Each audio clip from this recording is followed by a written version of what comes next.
everyone, today we're going to talk about refinishing your composite oars. Here at Sawyer, we get a lot of questions about refinishing your wood oars, but did you know you can also give some new life and love to your composite oars?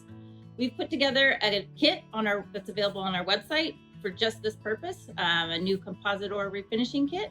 And you'll see in one of Cody's hands, he has an old composite oar that needs a little love.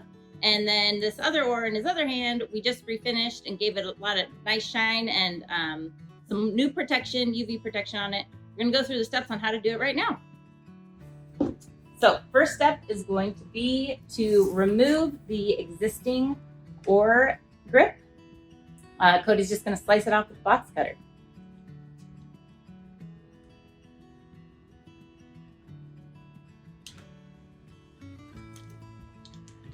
Ooh, look at that new wood under there.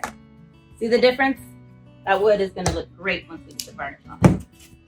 So next step, he's going to give that wood, just the wood area, a little buffing just to kind of prep it so that it can receive the varnish and soak it in. Next, we are going to give everything a good wipe down. We want to remove that excess dust from the handle, as well as any dust or debris on the oar shafts. Don't worry about the area with the rope and wrap because we're going to wrap that with our saran wrap as the next step for prepping these up. Okay, now we're going to get that saran wrap on there. Just wrap it around nice and tight. Make sure you overlap. You don't want to get any varnish on the rope and wrap. It's kind of a nasty mess. It's just no going on. Now, just to seal those ends off, we're going to take the masking or painter's tape and just kind of seal it off on each end where the rope and wrap finishes up and meets the shaft.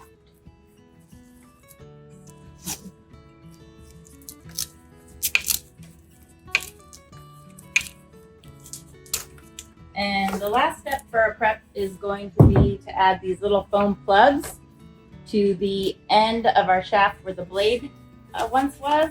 We want to be very careful with this revarnishing process not to get any varnish inside the shaft. So we provided plugs for that tight set hole as well as the actual hole where the whole blade shaft goes in. All right, so now we're ready for step 2, which is going to be revarnishing. All right, so now we are going to start varnishing our oars.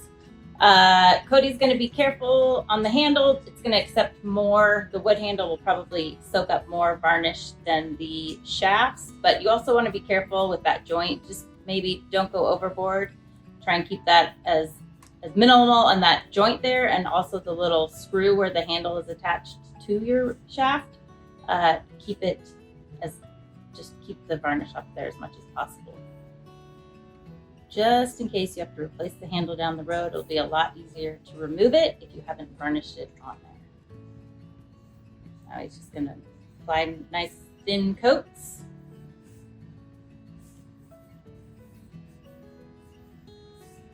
Looks better already.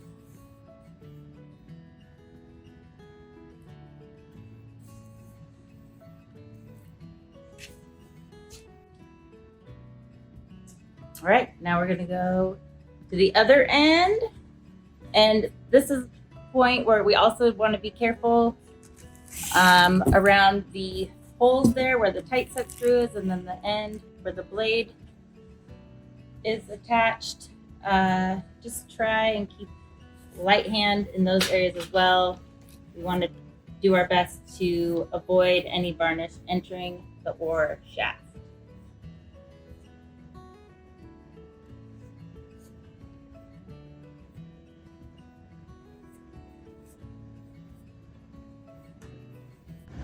Okay, so Cody's finishing up with this varnish here. Once you finish covering the entire oar shaft with the varnish, you're going to want to let it cure. You can leave it where it is in a well-ventilated area. You want to do that. If not, stand it upright with the blade end down. Again, we want to make sure all the varnish drips out of the oar shaft. And then you're going to let it cure for about 12 to 24 hours. Once it's cured, you pull those plugs out. If there is any bit of varnish that got in there, you can just grab that little 320 sandpaper and give it a little buffing, and your tight set screw should go right back in along with the blade. You're all good to go. You're ready for your next adventure on the water.